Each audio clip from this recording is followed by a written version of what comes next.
Okay, start the class, sir. Okay, sir.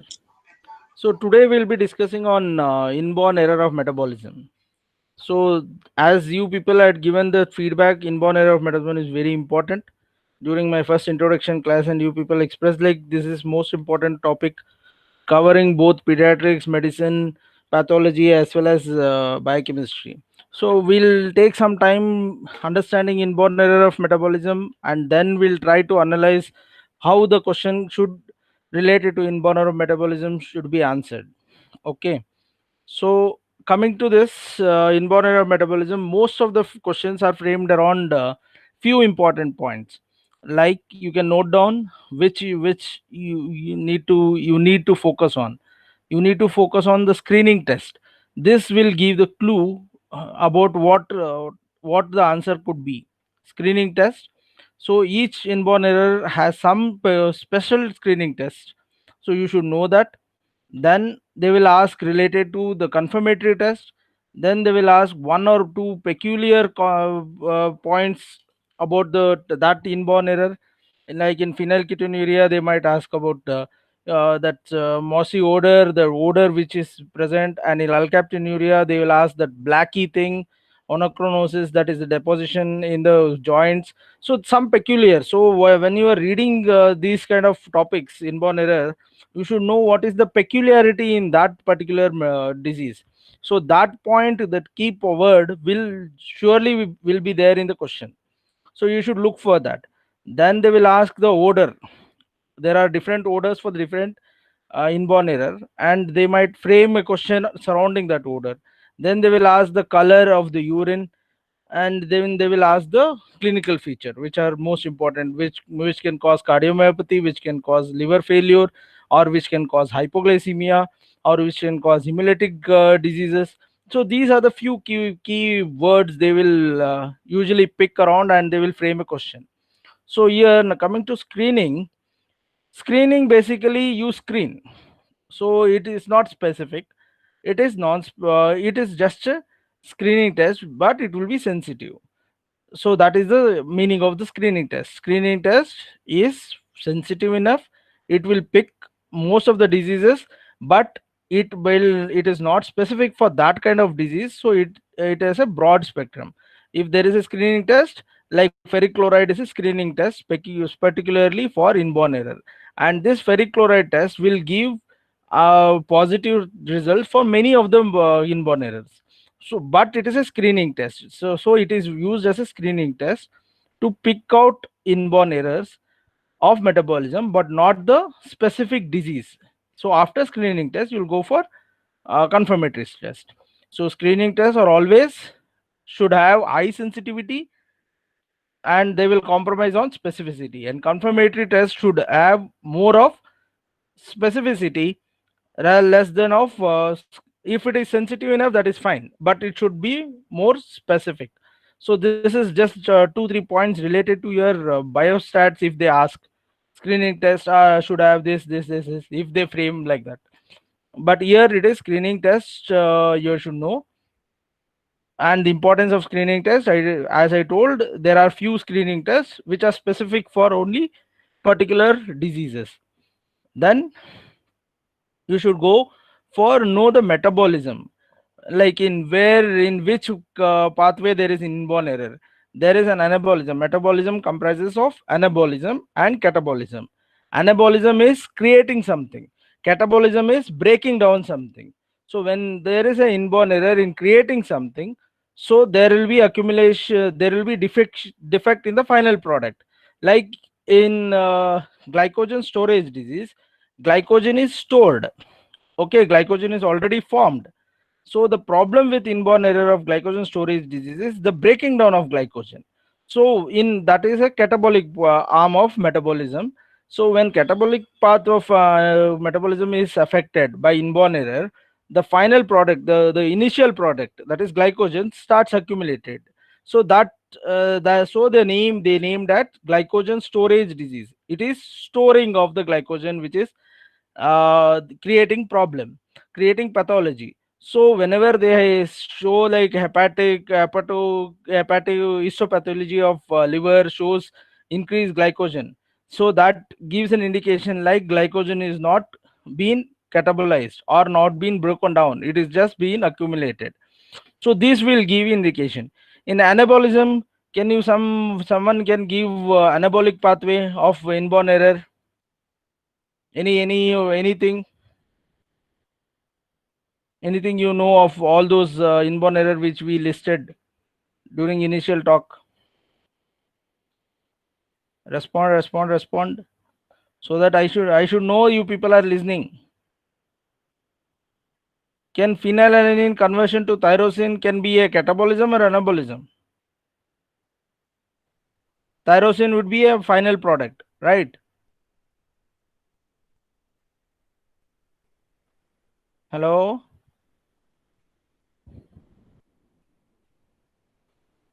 Yes, sir. Huh. So, but we are breaking down phenylalanine, so that it becomes catabolism. Mm, Okay. okay, sir. So basically, it could be catabolism if you think in terms of phenylalanine. If you think in terms of tyrosine production, it could be anabolism, or you are just creating something. You are building up of these things. Okay. So metabolic pathway, you know that there will be a initial products. They will combine initial substrates. They will combine to form a product. Clear? So there will be two or three substrates which will combine to form products. If there is a blockade, if there is a blockade, what happens? So this is a picture like here, flowchart. There is a substrate A which is converted into substrate B, and then it is converted into substrate C with the help of enzyme A and enzyme B. Okay, that, and then enzyme C will act, and finally you will get a product D. This is in general metabolic pathway. Say this is glycogen, and this will be your glucose.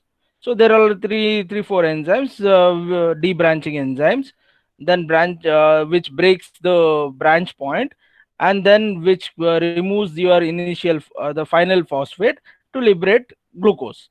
Okay, this would be glucose 6 phosphate, glucose 1 phosphate, and this will be glucose 6 phosphate dehydrogenase, which will liberate your glucose, and the glucose will be liberated. If there is absence of this enzyme, there will be von Des disease. Okay, I'll explain what is the importance of this flowchart. So here you can see if there is a blockade in enzyme C, so this substrate is accumulated. When you measure this enzyme D, the sub product D, it will be low. So how to diagnose an inborn error is, you have to see the pathway, and if the enzyme C, if you suspect enzyme C is an absent, so your final product will be low. So in blood you should not get the D molecule, but you will be getting some other molecule, because there is an accumulation of substrate C which is diverted to some other pathway. This is a classical example for phenylalanine, phenylketonuria, where phenylalanine has to convert into tyrosine, but the intermediate product accumulates and it is converted to phenyl acetate and phenyl pyruvates, and which are ketogenic in nature, and they will be excreted in urine. That's why the name is phenylketonuria. The phenylalanine which is there is converted into phenyl acetate and phenyl pyruvates. They are the alternative products. F and E are the alternative products of a metabolic pathway which is not normally present in body, only appears when there is a blockade in the pathway. So by estimating this aniline and phenyl acetate, acetate and phenyl pyruvates or phenyl lactate, you can indirectly suspect there is an inborn error, because in normal population it is not present, because it is going through the normal pathway A, B, C, and then finally D. You'll get tyrosine. So there will be absence of tyrosine and presence of alternative pathway substrate whenever there is an inborn error. See in this diagrammatic this thing, you will getting the point of this pathway clearer. So decreased synthesis of important metabolite. Here important metabolite is tyrosine, and tyrosine is present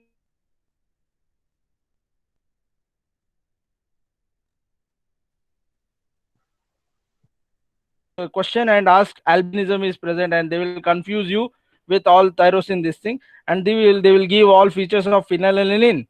With that they will give 1 point of albinism, and in the choice there will be albinism also and phenylketonuria also. They will give white chubby male or female having all those phenylketonuria this thing, you will put albinism, but the answer would be phenylalanine. So you should understand the pathway, understand the keywords which are necessary in there. In the exam, more they will give clue to distract you people. So you should be very clear. You should know the keywords. If that keyword is present, means that answer should be specific. Like if there is a keyword, keywords for phenylalanine, whatever distractor they will give, it should not distract you, and you should answer phenylketonuria only, not albinism. So this the mental setup you should build up. The your thinking process should be built up according to this part. There will be distractor. MCQ creation, there is a way of MCQ creation. So there is a distractors which are deliberately put into the questions, so that to distract you people, means the properly studied people and the grossly superficially studied people, they want to separate these things. So distractors will help them separate those two groups. So you people should be trained in that, should not get into the trap of these distractors. Okay, so this is what it is. There is an accumulation of substrate, and there is conversion of substrate into undesirable alternative pathway, alternative compounds. Phenylketonuria will cause ketoacidosis, and ketoacidosis, metabolic acidosis is dangerous. They are undesirable.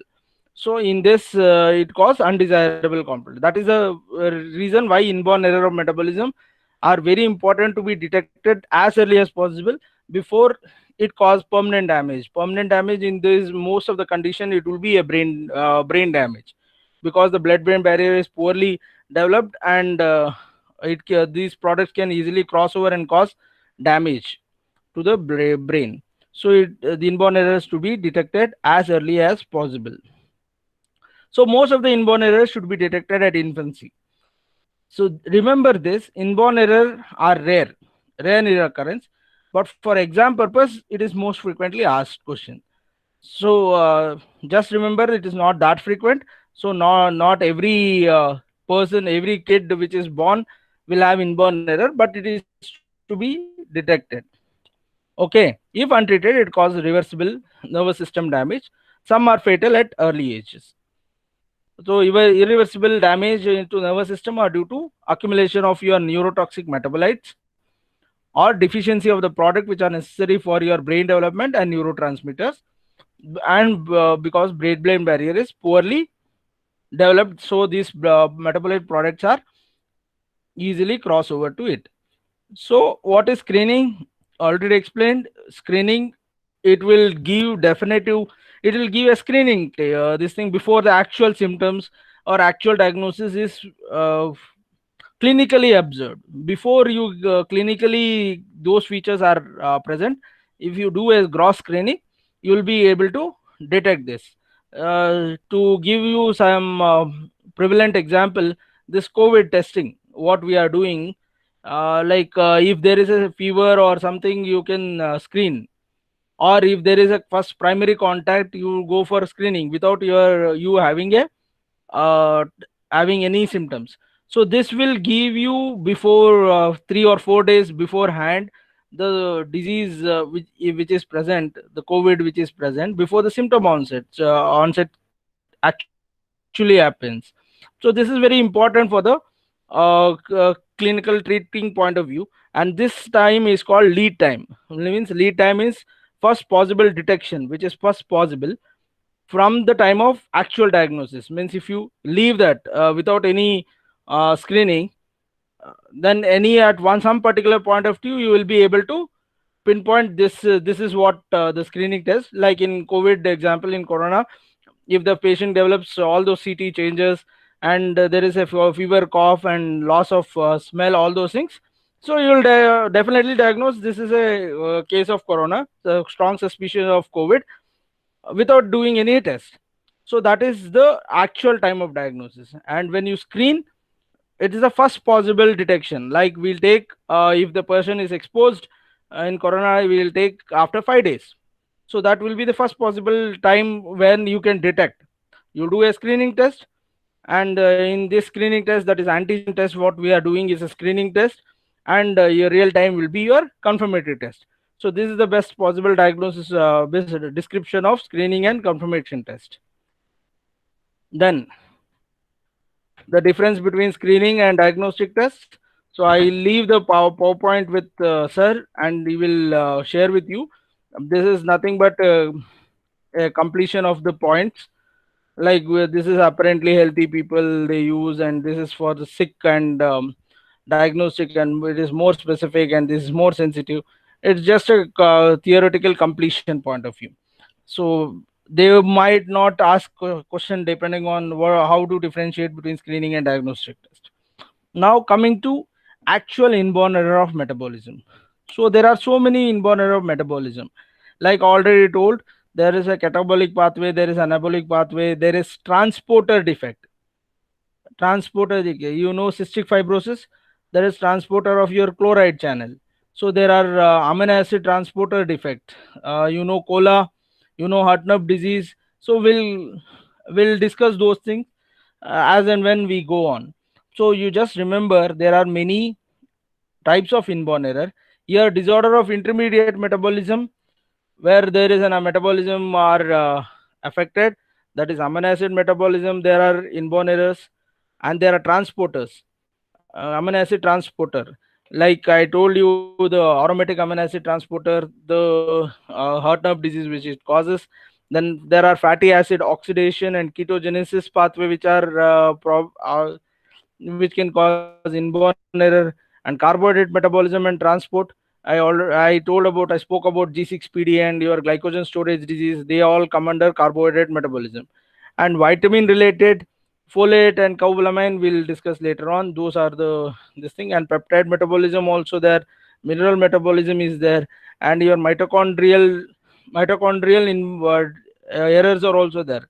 Their DNA, the mitochondrial DNA is very fragile, that is more prone for your inborn error. Melas is one such example, very well known example of mitochondrial disease. Then there are inborn error of breaking the complex molecule, that is catabolic pathway, purine metabolism and pyrimidine metabolism. Do you know what is salvage pathway? Anyone? Salvage pathway? Hello students, do you know salvage pathway? Do you know what is do you come on, which molecule it is affected, salvage pathway? Which molecule it is usually affects salvage pathway? It is not phenylalanine hydroxylase. Do you know what is leishnian? Anyone? Leishnian? No, sir. Yes, sir. What is the Yes, key sir. point of leishnian? Deficiency of hyperxanthine guanine phosphoribosyltransferase transferase That enzyme. is the pathway. Keywords. How to identify leishnian?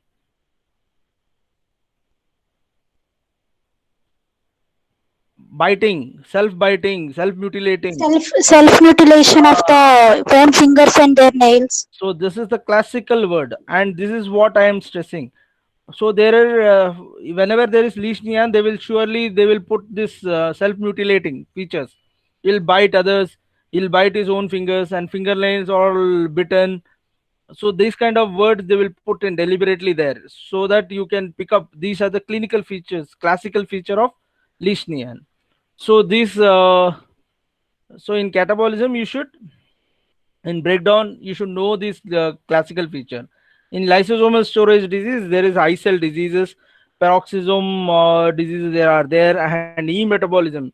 E-metabolism is very much favorite of this inborn error for the examiners as well as the clinician. You know these werewolf features. So werewolf features or this acute intermittent porphyria. There is in acute intermittent porphyria the keywords is pregnancy. So there will be an age group they would give female between 22 to 26 or 28 come with all the psychotic features, and then acute abdomen and psychotic feature they will surely put, and this kind of features are peculiar for acute intermittent porphyria. So each I'm just describing these pathways where this inborn error are present. Then there are glycosylation and lipoprotein metabolism. Lipoprotein metabolism, they will usually ask this hyperlipoprotein deficiency, that is LDL beta LDL deficiency. There will be classical feature of mother brother getting heart attack at young age, and the present patient is presenting with heart attack, or there is pancreatic deficiency. These are the feature of hypercholesterolemia. So with that they will ask what is the receptor problem or what is the metabolic pathway. So in that case you have to describe that is LDL receptor defect, that is hyperlipoproteinemia type 2b. So these kind of each disease you should note key points.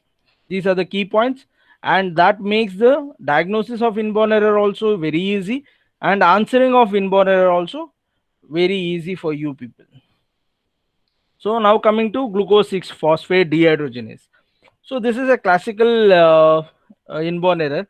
G6, it's also called as G6PD, glucose 6 phosphate dehydrogenase deficiency. Okay, what is happening in glucose 6 phosphate dehydrogenase? Glucose 6 phosphate is being converted into 6 phosphogluconate gluconolactone. So they are not worried. You should not worry about the product. Glucose 6 phosphate is converted to some product. Okay, but the important thing you should understand is the pink one. NADP is converted to NADPH. So whenever there is glucose 6 phosphate dehydrogenase deficiency, this pink, that is NADPH, is not formed. Clear? NADPH is the key point for glucose 6 phosphate dehydrogenase. Why this NADPH is used? NADPH, you know what is NADPH and NADH? They are two different things. You know NADH? NADH, where it is you usually found? In electron transport chain. Very good. It is an electron transport chain. NADH is an energy currency, energy rich molecule for electron transport chain. NADPH in that case is important molecule for your anabolic process. Means you create molecules using NADPH for steroid synthesis, for lipid synthesis. Okay, there are very few reactions where NADPH used. This NADPH is not used for energy production. NADPH here you should connect with glutathione. Okay, you know what is RBC? RBC is, Yes. yeah, Yes, you sir. know RBC, fine. You know what is oxidative stress? You know antioxidant and oxidation, oxidative stress. Okay, you know any antioxidant, naturally occurring antioxidants? Vitamin C, Very good. vitamin But E, or vitamin E is antioxidant, vitamin C and vitamin A also antioxidant. Okay, so they reduce the oxidant stress. So you know any oxidants, you know, it is there on the screen itself. Free radicals. Free radicals. So this is H2O2. hydrogen H2O2 peroxide. peroxide. Hydrogen peroxide. So our body produces hydrogen peroxide during its metabolic process, and free radicals also are produced during metabolic process, and most of the free radicals are usually produced from your mitochondria at the electron transport chain reaction. where you know that the final electron will be accepted by your oxygen. Okay, and there is some amount of free radicals which is usually formed, and these free radicals which are formed, they are they have an unstable outer shell of electrons, so they will give electrons to some other molecule to become more stable. So in that process they will destroy your lipid membranes. Your plasma, your cell is enveloped by lipid membranes, and these lipid membranes are being damaged due to this free radical. When lipid membranes are damaged, what happens? You know that lipid membrane is semi permeable. It will allow whatever molecules it wants and prevents whatever molecules which does not want to go out of the cell. So whenever there is a lipid membrane damage, then the outside molecules can enter inside, and inside molecule can escape. Then the whole cell will become damaged, and there will be a osmotic reaction, and even the cell might burst, and it can get damaged. So this is what happens with free radicals in with relation to membranes, and this is what actually happens with aging.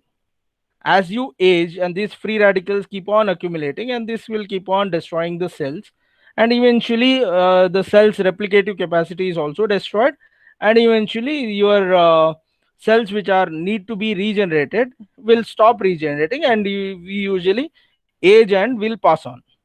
This is how the biological clock is set. So that is also an important feature you should know, to take more of these vitamin antioxidants. So this oxidant are very important for RBCs, because RBC is oxygen rich. If there is free radicals, most important free radical is your oxygen itself.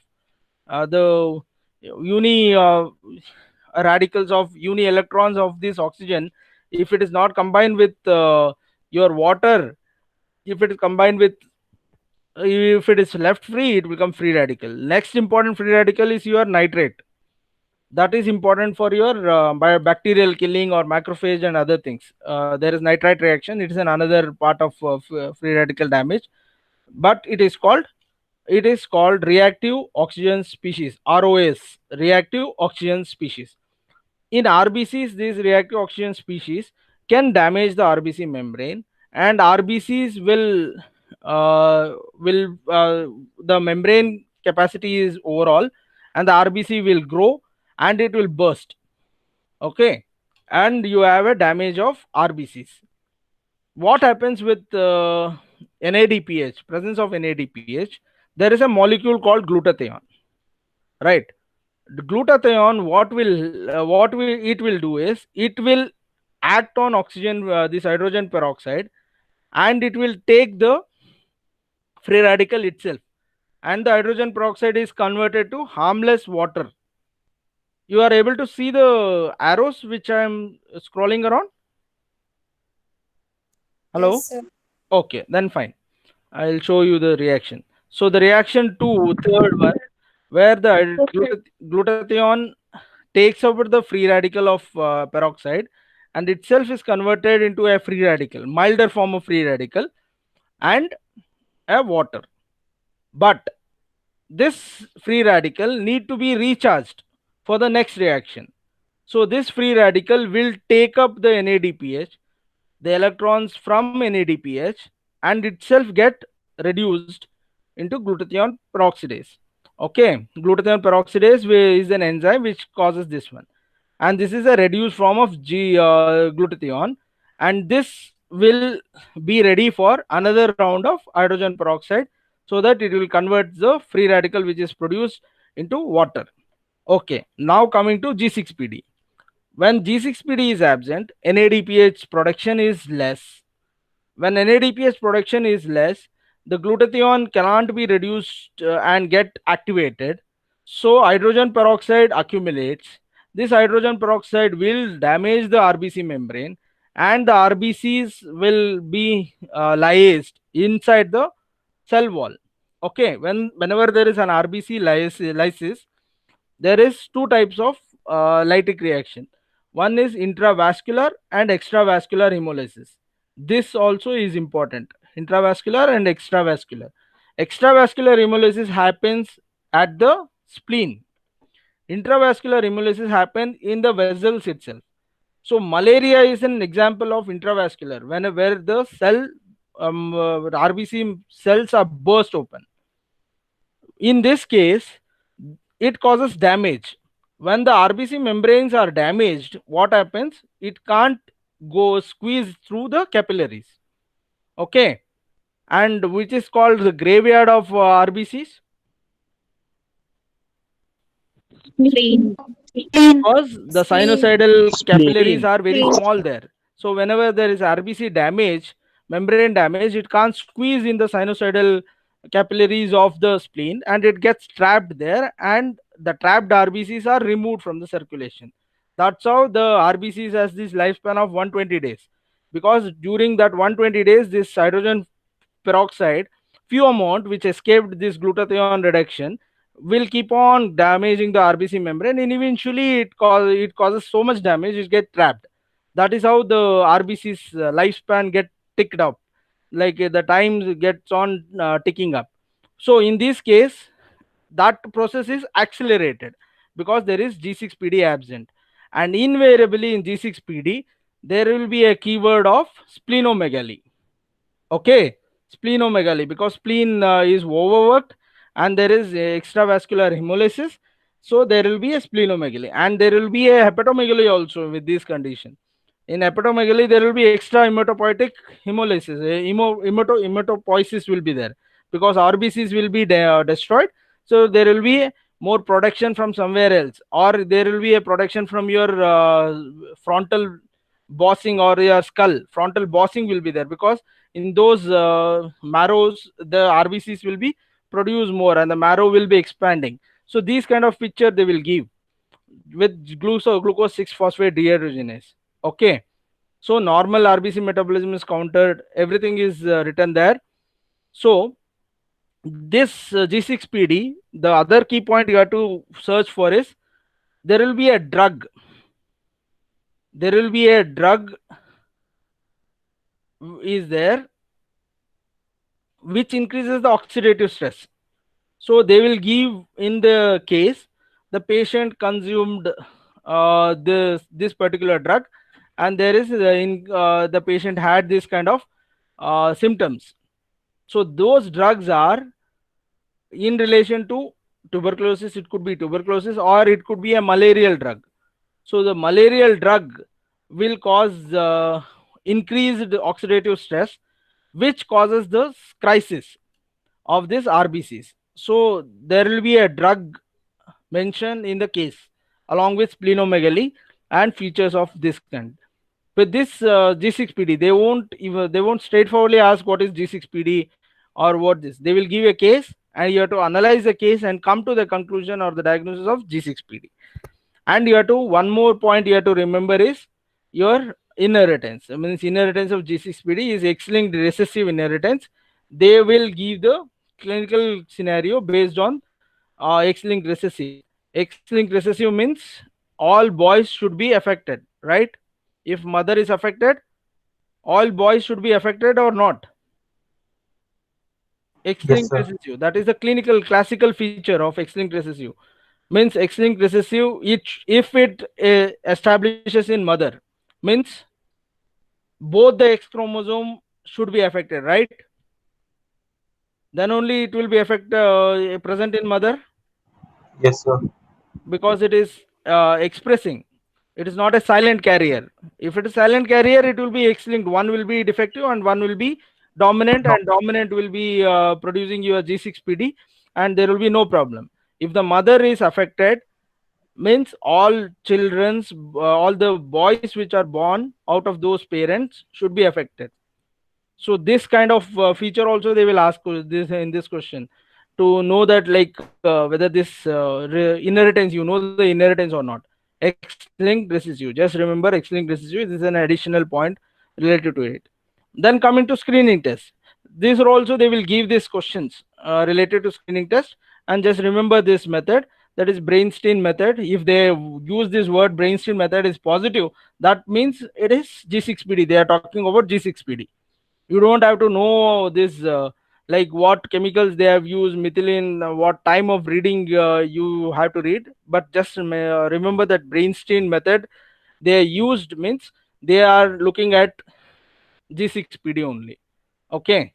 Here the explanation here is the dark red will be converted to cherry red using methylene blue, which require your NADPH for the conversion. This G6PD deficiency is there in the blood, means it can't convert. It does not have NADPH, so it can't convert the cherry red black to dark red.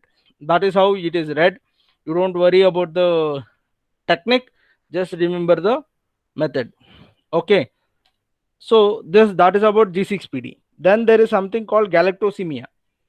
So this galactosemia, it is disease which is associated with galactose 1 phosphate uridyl transferase or galactokinase or UDP galactose 4 epimerase. So where is the importance of galactose in our body? Do we need galactose, or we are sufficient with glucose? We have glucose. Why we need galactose? Why the body needs galactose? Hmm? What is milk? What is lactose? What is lactose made up of?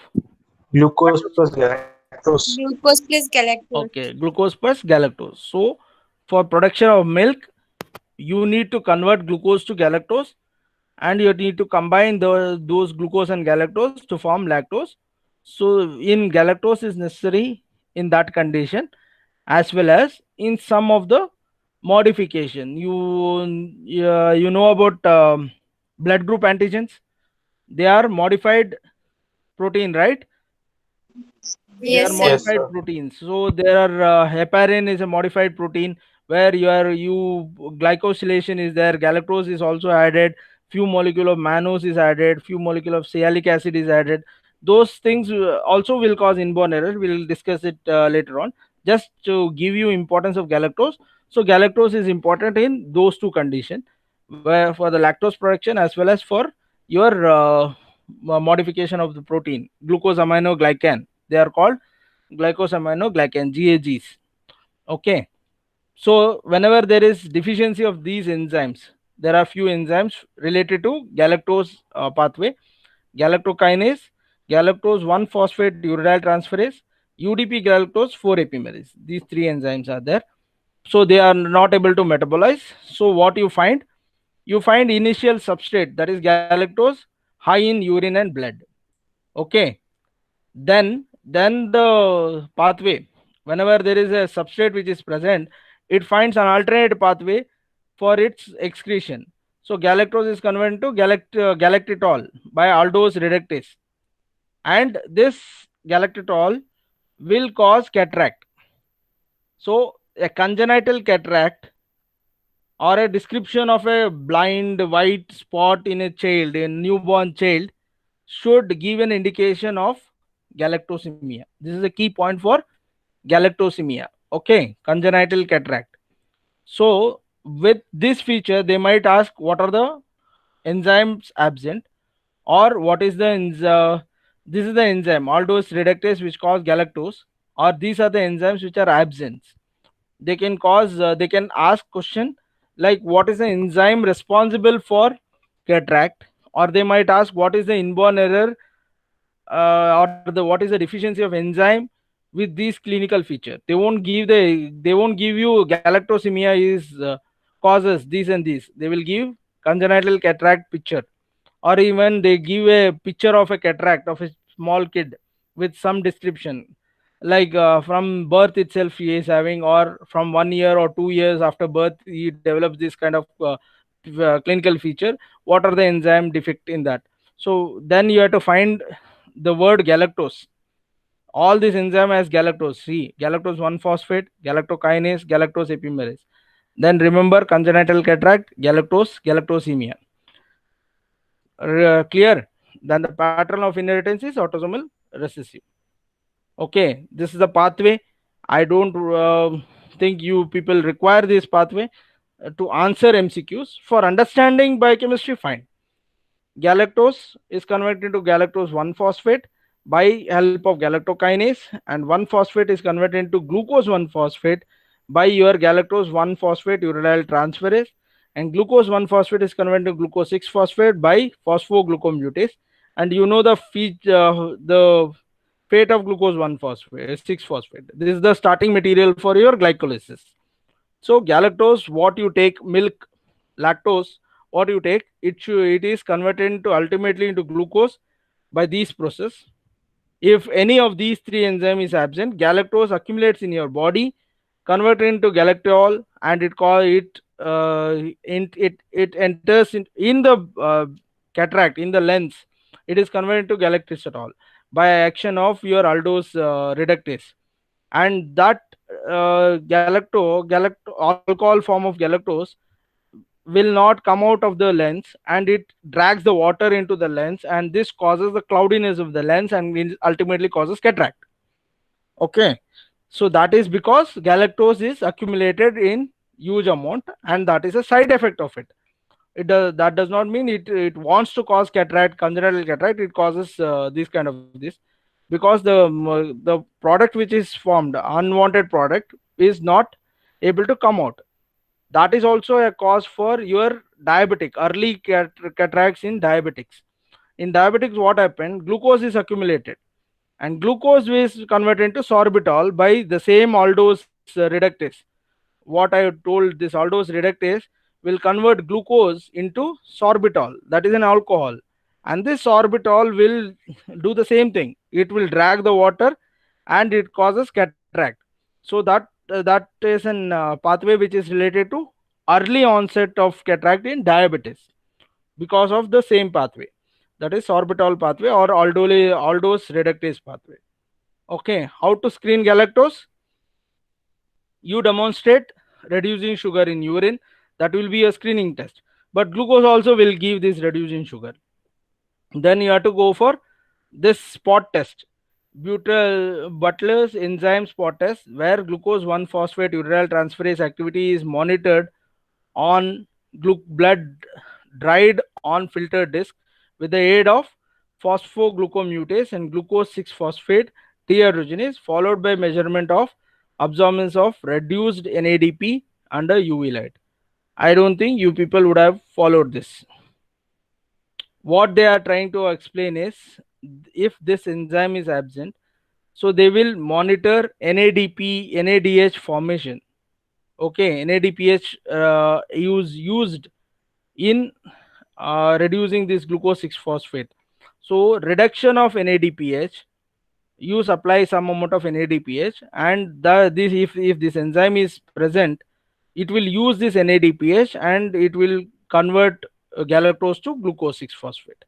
Okay, if it is absent, there will be no reduction of NADPH. So you measure NADPH using UV light. That's why I told, don't worry about the mechanism of the test, because you won't get in this short amount of short amount of teaching what we are imparting for PG entrance. Just remember these enzymes, this test name, Buter, and the enzyme spot test, where they use this NADPH reduction to estimate the presence or absence of your enzyme, galactose 1-phosphate uridyl transferase. Then coming to mucopolysaccharidosis. Mucopolysaccharidosis, just remember. Hello. Mucopolysaccharidosis, you just remember alsin blue test. Alsin blue. Alsin blue. This is the keyword. Wherever there is an alsin blue written, that means they are suggesting that they are talking about mucopolysaccharidosis, the disease of mucopolysaccharidosis. Okay, this mucopolysaccharidosis are the deficiency of group of enzyme that degrade 3 classes of mucopolysaccharidosis, that is dermatin, heparin, and keratin. Dermatin sulfate, heparin sulfate, and keratin sulfate. Okay, so what is the clinical feature with this? Important thing is, biochemical feature is, there is an excretion of excess mucopolysaccharide in urine. Okay, this is one point you have to remember. And this is the entire table for mucopolysaccharidosis. You remember Hurler, Hunter, Sanfilipposis, Morque, and Montague and Slay. So invariably they will ask any of this, but there will be a keyword, that is Alcine blue. Whenever there is an Alcine blue, you have to uh, point towards, your brain should point toward mucopolysaccharidosis. And under mucopolysaccharidosis, you should remember at least the name of these diseases: Hunter's, Ehrler's, Sanfilippo's, Morque, Montague's, Lamy, and Slay. If you don't remember the enzymes also, no problem for at this point. Just remember that at least which are the diseases which are comes under mucopolysaccharidosis, which are the diseases which come under carbohydrate metabolism, which are the diseases which come under amino acid metabolism, which are the diseases name come under heme metabolism, diseases that come under this one urea cycle, this thing, so that you should filter out the choices at least. Okay, next step would be the metabolites. Which metabolite is present in urine? It is dermatan sulfate, heparin sulfate, or keratin sulfate, or all this metabolites are present. Then what is the ultimate diagnosis? Then you should learn about enzymatic defect. So in each step way you should go. If otherwise you will be overburdened, and your brain will bombard. If you bombard information to your brain, it won't remember anything. So it will be a futile exercise. At first revision, you should at least categorize this in your brain. Under this mucopolysaccharidosis, at least you should put a package of this names, what are the diseases which come under mucopolysaccharidosis. At first revision, that's enough. Then at subsequent, it won't try to remember this because it is already known. Then it will upgrade itself to the urinary metabolites. Then ultimately it will be your enzyme defect. But in this condition, you should remember Alcine blue spot test. This is the screening test. Again, don't have to remember this mechanism, what this Alcine blue is. Copper dye hai, and this is it's a positively charged, it will cause linkage with the spacing. Nothing to remember. It is given for your if someone wants to know more, they can know it. But remember, urine appears as blue spot on white background. This is the picture. Sometime what they'll do is, they won't give the test name, they will give a spot like this. They will give this one. So urine test showed this kind of picture. So they know that if there is Alcine blue, you will put mucopolysaccharidosis and come out. So they won't give that also.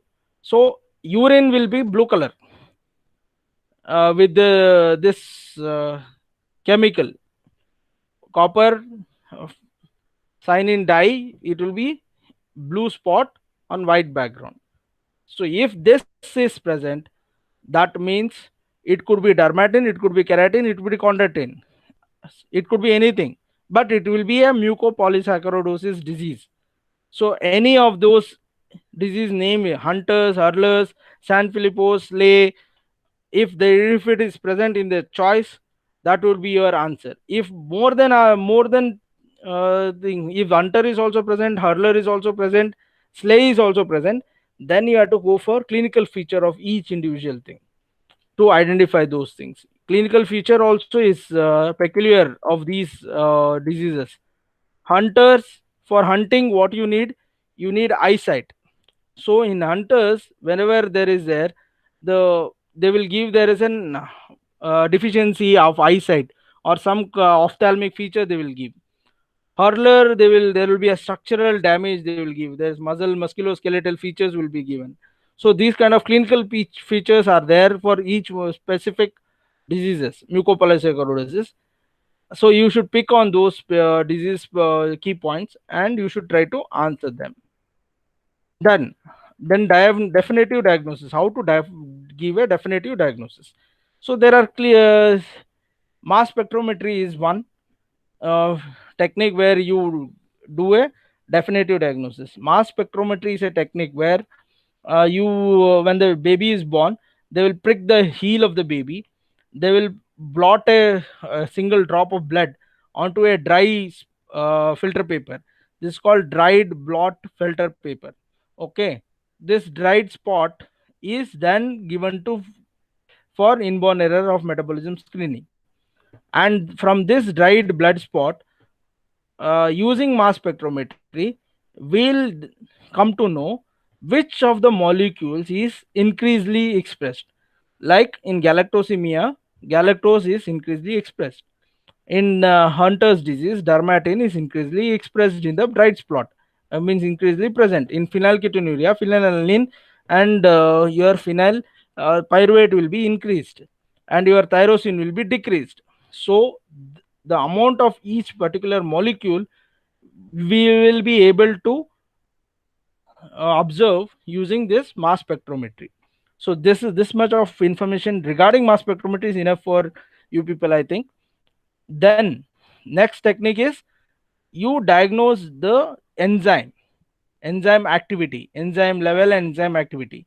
Like G6PD, your glucose 6 phosphate dehydrogenase activity, you can identify what is the enzyme activity of that particular pathway. Where they will do, they will use fibroblast, skin fibroblast, or they use a leukocyte, WBCs of the blood. In WBC, they will look for the enzyme activity. How they will estimate enzyme activity? They will give a substrate and see for the reaction. I give an example of that NADPH disappearing with UV light by giving a substrate. That is an example for how to estimate an enzyme activity. Then they will go for prenatal diagnosis, measuring the enzyme activity in the cultured cell of amniotic fluid, or they will go for a technique, genetic technique, because all this enzyme inborn error is due to absence of an enzyme. Enzyme is a protein and it is produced from the DNA, and whenever there is a defect in DNA, that will cause defect in enzyme. So you can directly estimate the genetic makeup itself in any of the cells, or from prenatal diagnosis you can go for chorionic villus sampling, or you take it from the amniocentesis. Some fetal cells will be there, and from the fetal cell you can go for genetic screening to diagnose that particular inborn error. So for definitive diagnosis, you estimate the metabolites using mass spectrometry. You do an enzyme activity or enzyme level using a fibroblast or leukocyte, or you do a genetic testing on amniocentesis or chorionic villus sampling. So they can frame a question on the definitive diagnostic also. They like which is more specific for doing a perinatal diagnosis, for doing a for definitive diagnosis of the disease. This is a picture of mass spectrometry. Don't have to worry. It is mass per charge. How they will do it? It's mass of the metabolite. They will charge the mass, all the metabolites, and depending on the mass and the charge ratio, it will be separated out, and they will be detected. And after that detection, they will you will get a picture like this. So each of the line represent one particular molecules. So we have a standard. So we'll compare that standard graph with the patient's graph, and we see which of the molecules, which of the metabolites is increased or decreased. Here you can see arginine, serine, phenylalanine, glycine. Similarly, there will be a graph for your fatty acids, long chain, short chain, ultra short chain, ultra long chain, fatty acid, cholesterol, or something like that. So for each particular diseases, you have this screening, you are screening pictures, and when you screen, there will be a particular uh, uh, amount which is present for that particular diseases. By that you can identify which of the metabolite is increased or decreased. So try to answer this. I given enough clue for you people. Try to answer this one. This kind of question they will ask. Which of the choices represent this one?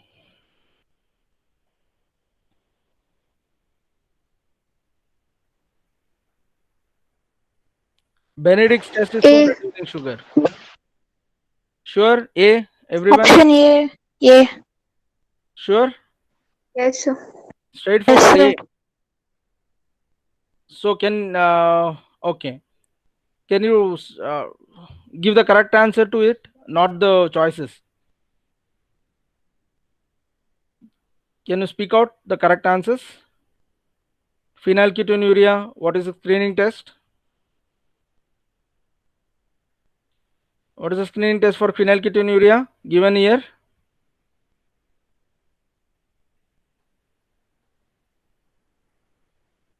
You told A, na?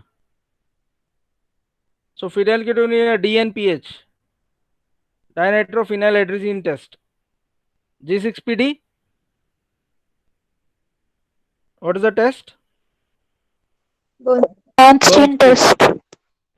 Yes, sir. Then Alcine blue. I told Alcine, wherever Alcine blue it is Mucopolysaccharide. mucopolysaccharide. Mucopolysaccharide. What was the screening test for galactosemia? Benedict's test. That is for reducing sugar. There was a screening test. I mentioned one screening test. Butyl enzyme spot test. Yeah. Spot test. Instead of Blue. Benedict test, they would give butyl enzyme spot Butyl test. enzyme. Right. Blue. So for each particular disease, you should remember particular test, screening test. Now, the odor. Remember, musty, mossy odor, phenylketonuria. Musty, mossy odor, phenylketonuria. Maple syrup, they won't give maple syrup, they will give burnt sugar. Maple syrup, maple is the you know the Canada flag. So that is a maple leaf. So if you burnt that, you will have this burnt sugar smell. So that maple syrup smell or the burnt sugar, when you burn the sugar, when you overeat your coffee or tea, there will be burnt sugar at the bottom. That kind of odor, classical feature of maple syrup urine disease or MSUD. MSUD, maple syrup urine disease. This is particularly for your branch chain amino acid. Branch chain amino acid. What are the branch chain amino acid? There are 3 branch chain amino acid. Can anyone? Valine, leucine, isoleucine. Very good. Valine, leucine, isoleucine. So branch chain amino acid. They won't give this name also MSUD. They will give branch chain amino acid disorder. That condition, you should know burnt sugar. These are the key feature which is given. Burnt sugar, urine smell, maple syrup urine disease, musty or mossy odor. You don't have to worry about the other thing. You just straight away you can write phenylketonuria. Sweety feet odor. This is isovaleric acidemia or multiple acyl CoA dehydrogenase. These are the fatty acid fatty acid catabolism disorders. Okay, these diseases isovaleric and multiple acyl CoA. Wherever this acyl CoA comes, that means it is fatty acid related. Cat's urine. This is multiple carboxylase deficiency. Multiple carboxylate. Cat urine. Cabbage. Tyrosinemia. Okay, tyrosinemia, cabbage urine. Rancid butter. Again, tyrosinemia. Acid smell. That is methyl malanoic acidinemia. Sulfurous. That is cystinuria, because its cystine is sulfur containing amino acid. Wherever cystinuria is there, sulfurous urine will be there. Fish, trimethyl ammonuria or dimethyl glycinuria. So classically what they have asked till now is burnt sugar, mossy odor, cabbage and cat they have asked. They're not gone for the other odor, but does not mean that they won't go for other odor also. So just have this in mind and try to remember that. Then other urine colors. By urine colors, how to identify inborn error? So black urine upon standing or oxidation. Whenever there is in urine, if you keep it for some time, that urine will come to changes its color to black. It's a classical of alkaptonuria. Okay, it's a classical of alkaptonuria, and the enzyme which are the defective is homogentic acid, or it is also called homogentic acid diuria, but the disease name is alkaptonuria. If it turns blue color, then tryptophan malabsorption defect. If it comes pink color, it is hematuria or kidney stone. Kidney stones will cause this pink urine or the hematuria, port wine. Then if it comes port wine again they have asked this black and port wine. Porphyrias. So remember porphyria, there are few porphyrias which are light sensitive, photosensitive. They are called photosensitive, and few are liver disease associated. So wherever there is excretion of a photosensitive or these kind of porphyric metabolites, then it will convert the urine color into port wine. Remember port wine, P for porphyria. Okay. Then yellow or orange, deep yellow, deep orange, there will be a disorder associated with increased uric acid. Okay, this is about the color. And odor already told. And there is swimming pool smell also. I don't know what is that swimming pool smell. I think it is chlorinated smell for us. So it will be a quasinuria, but they have not asked for this. They've asked this mossy odor, the burnt sugar, cabbage they've asked. Okay, then they will ask this feature. In the case they will be ophthalmic feature if it's present. So they might ask cataract. I already told. See, at birth there will be a cataract. The at birth there are some features which are related to a defect which causes congenital cataract. Galactosemia, to develop cataract it will take some time because the child has to drink mother's milk and the galactose should accumulate.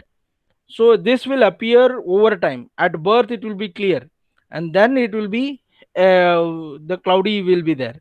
So this kind of feature, clinical picture they will give.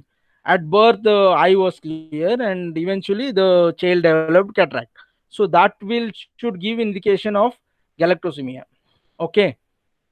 Then other galactose, again it's all galactose will be there.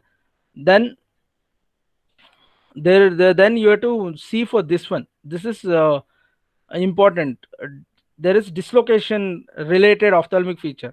By looking at which way the lens is dislocated, outward, downward, outward, upward, outward, sideward, you can diagnose a genetic disease or inborn error of disease.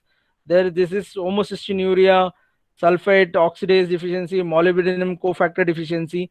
Homocystinuria, anyone knows like where the lens is dislocated? Or it will be homework for you people. In homocystinuria, it is a classical. In Marfan's homocystinuria, there is a classical dislocation of lens, classical direction of dislocation of lens. You should know those classical features or the key features so that you will be able to diagnose those things. And cherry red spot, they are specifically present in this galactoside deficiency or Niemann-Pick's. When we come for this glucosaminoglycan disorders, you will know this cherry red spots and other diseases like Tay-Sachs, Sandoff's. These are classical of your galactose GAG deficiency or galactose deficiencies. In these deficiency, there will be a cherry red spot. Wherever cherry red spot is associated, just go for ganglioside or galactose, not the galactose, GAGs, glucosaminoglycans deficiencies. Okay, glycan deficiency, cherry red spot is associated with those things. And I told hunters, you require your eyesight very well. So you can see here, there is mucopolysaccharidosis type 4, which is associated with your corneal opacity. So there will be eyesight even in this one, type 1 and type 6 and type 4. It is associated, it requires your corneal opacity. It causes corneal opacity. So in mucopolysaccharidosis, there are two types of disorders. One which affects eyes, one which affects musculoskeletal disorders. And one which affects eyes, they will invariably give corneal opacity and alkaline blue. Then you will be able to diagnose what is mucopolysaccharidosis. When they give all choices as mucopolysaccharidosis different diseases, then you should be able to identify which disease they are talking about by seeing which are the mucopolysaccharidosis which causes corneal opacity. Type 1, type 6, and type 4 are the mucopolysaccharidosis which cause corneal opacity.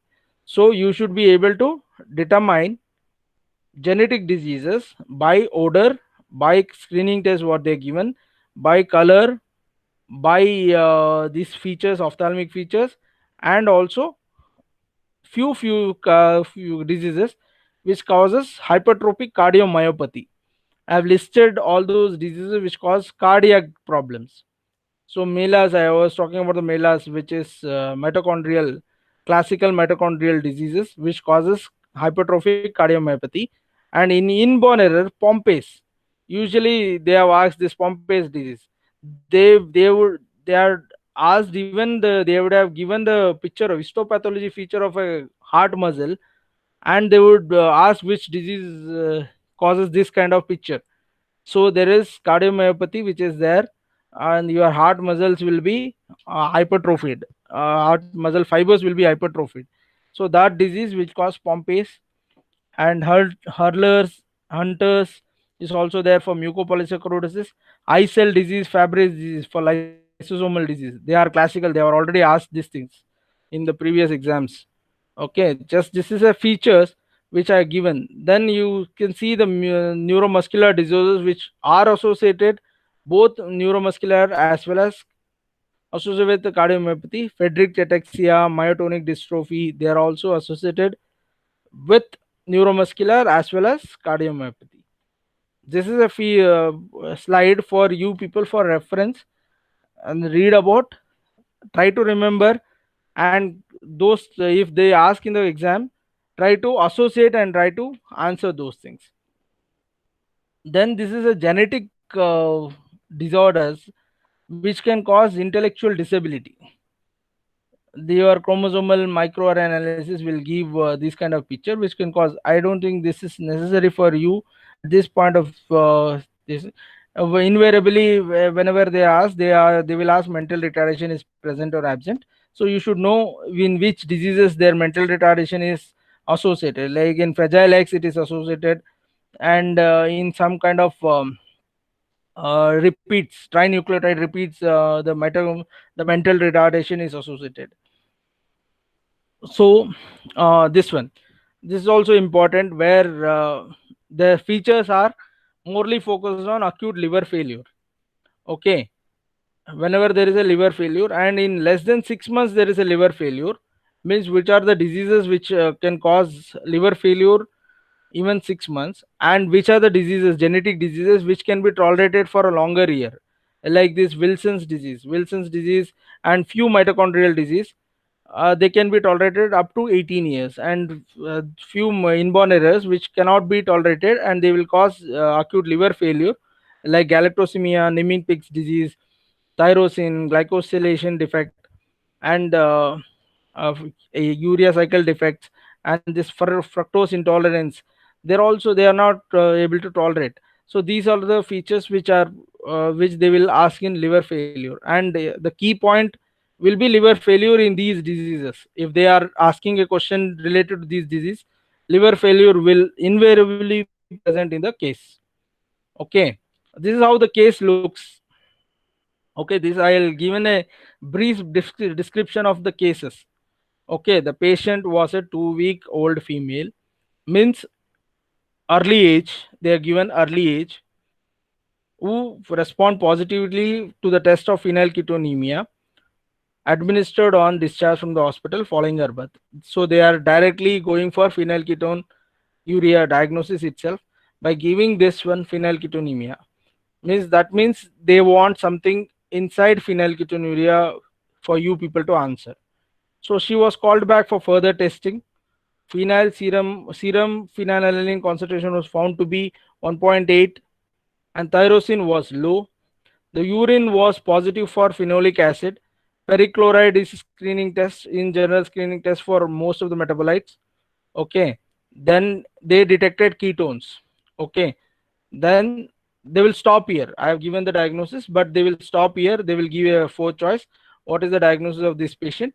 So this is diagnosis in this is classical phenylketonuria, where you have phenylalanine and its metabolite increased, screening test with ferrichloride test, and decreased tyrosine. Okay. Then the possible questions what they ask is, what enzymatic reaction are defective in human in this phenylketonuria? That will be your phenylalanine hydroxylase deficiency. Then consequences, okay, no need for this one, this is for general. It causes acidosis. Okay, treatment based question, they also they can ask, how do you treat, you give tyrosine or you give in low dose of phenylalanine. Genetic disease they might ask, that is your enzyme phenylalanine ketoacidosis, phenylalanine hydroxylase deficiency. Okay.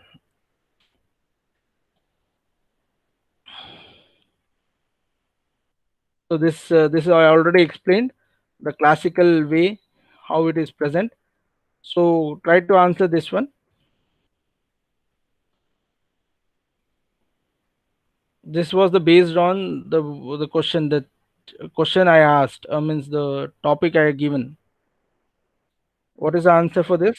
Tyrosine. Tyrosine, sir. Tyrosine, because phenylalanine, tyrosine is non-essential, but in phenylketonuria, tyrosine will become essential because it is not converted from phenylalanine. Okay, these are the metabolites. Phenylketone, phenylacetate, phenylactate are the metabolites, undesired metabolites because of accumulation of phenylalanine, and phenylalanine is not converted to tyrosine. Okay.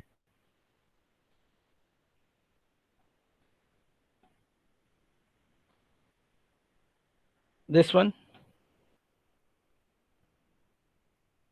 again, it will be tyrosine, right? Tyrosine, sir. What is this? I told you, fair chubby baby was brought to emergency with convulsion. On examination, he found mental retardation, growth retardation, delayed Phenylketonuria. development, and the Phenylketonuria. keyword Mousy order. was the order, then ferrichloride. So even without reading the choices, you can know the diagnosis. So these keywords are very important. Fair chubby child, because tyrosine is the important for melatonin production. Melatonin is necessary for your for complexion. Okay, whenever there is melatonin absent, you will have less amount of tyrosine absent, you have less amount of melatonin, and this causes fairness.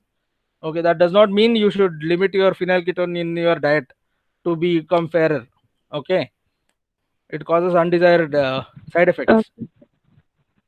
Then classical, this is already explained. This phenyl acidopathy may, like they will ask phenylketonuria, urea cycle defect, citrullinemia they've asked, organic acidemia they go for alkaptonuria, and sugar they are going for this galactosemia and G6PD. Okay, in sugar, these are the classical what they have asked. That does not mean others they won't ask. Phenyl, I have given a few description of phenylketonuria. There's a most common inborn error. Out of all inborn errors are itself rare, and among inborn error, most common is phenylketonuria. That this sentence means that's all. That does not mean phenylketonuria is present everywhere. Among inborn error, phenylketonuria is most common. Okay, then accumulation of phenylalanine and its metabolite arises from the defect of this enzyme. You have to remember phenylalanine hydroxylase, and there are some types. Type 1 phenylketonuria, this does not you don't have to worry about these things until unless they go for this depth. They are now sticking on to phenylalanine hydroxylase and classical phenylketonuria, and they are not gone into the types of phenylketonurias. But I have given here to give you edge over other people, so that you know other diseases also, even when they don't give this phenylalanine hydroxylase. But all the features point towards phenylketonuria, and you won't find this enzyme. You find the other enzyme like this dihydrobiopterin reductase. Then you should know this dihydrobiopterin reductase also causes phenylketonuria. They are given Mossy order, they are given Fairchild, everything they are given points to phenylketonuria, but you don't find the enzyme in the choices. You don't find this enzyme, phenylalanine hydroxylase, but you find other enzyme like these. So you should be able to answer. You should have edge over other people. So see, these are the enzymes. Just have a familiarity over that.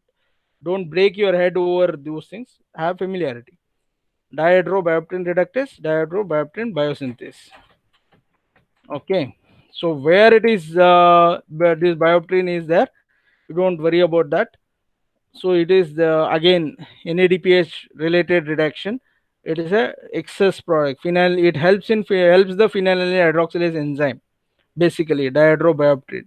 When this dihydrobiopterin reductase is absent, that indirectly affects your activity of phenylalanine hydroxylase, indirectly causes phenyl ketonuria type of picture only, because it is not able to convert into tyrosine. The whole reaction blocks when this enzyme is also not there. And even the absence of this also, the product tetrahydrobiopterin, absence of this molecule also causes phenylketonuria. But that is not classical. There are type 2 and type 3. Classical will be your main enzyme absent, phenylalanine hydroxylase. Okay. This is again a description for you people to understand. And there is one specific test, Guthrie's test. Remember Guthrie's is again key point, keyword for phenylketonuria. Guthrie's bacterial inhibition test. Don't break your head about the test, how it is conducted. Just remember Guthrie's bacterial inhibition test. They use a bacteria called Bacillus subtilis, and it's again a screening test. So here what they use, this bacteria subtilis requires phenylalanine for growth, and in that the blood of or the urine of phenylalanine, this patient has more of phenylalanine. So what they will do is they will keep two petri dish. One they will use for the control urine. In control urine you don't have phenylalanine or its derivative. It is not excreted in and in the patient there will be excess of phenylalanine. So the petri dish has this bacteria without the media for the growth of bacteria. This Bacillus subtilis does not have phenylalanine. It will be phenylalanine deficient media.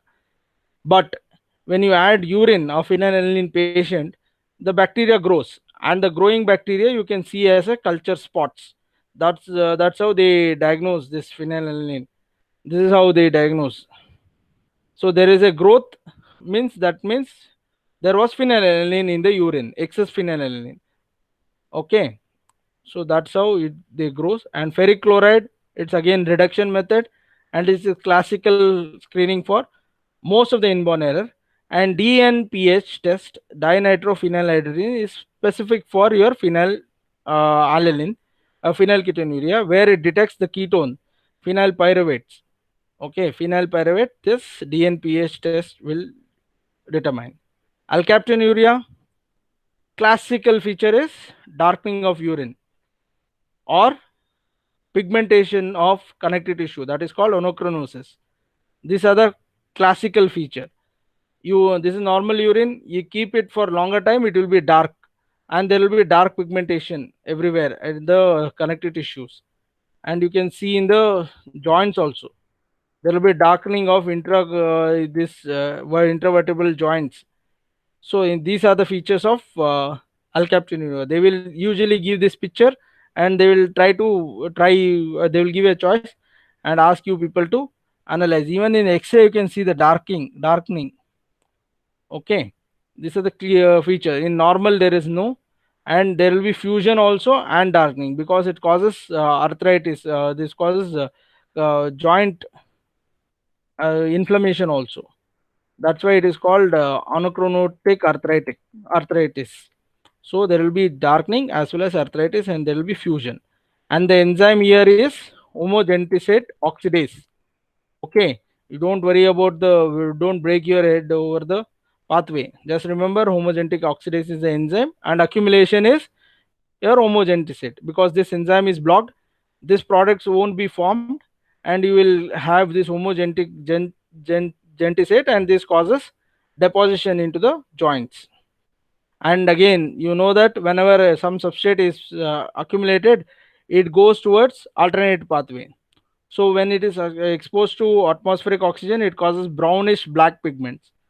And if in the body, the polyphenol oxidase will convert it into benzoquinone acetate, and this binds to connective tissue and cause monochronosis. So homogenetic accumulation will cause this two reaction. These two features can be used for diagnosis of alkaptonuria. Okay. Screening, Benedict's, I told it's reducing substance and it reduces most of the reducing this thing. It's sensitive but not specific for any diagnosis. Benedict's as well as ferric chloride, but in X-ray, black appearance and bamboo-like appearance.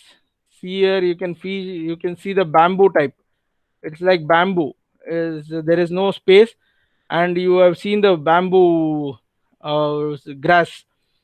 It looks exactly like this. Okay. So bamboo-like appearance, if they are mentioned, they are suspecting you to diagnose alkaptonuria. I think we can cover the other rest of inborn error in next class. Okay. Thank you, sir. We already crossed more than 1 hour. Thank you so much. Okay. You just read about the other features. We'll cover it one by one later on. Okay. Okay. Thank Okay. you so much, sir. Hello, sir. Okay, sir. Okay, sir. Thank you, Okay. sir.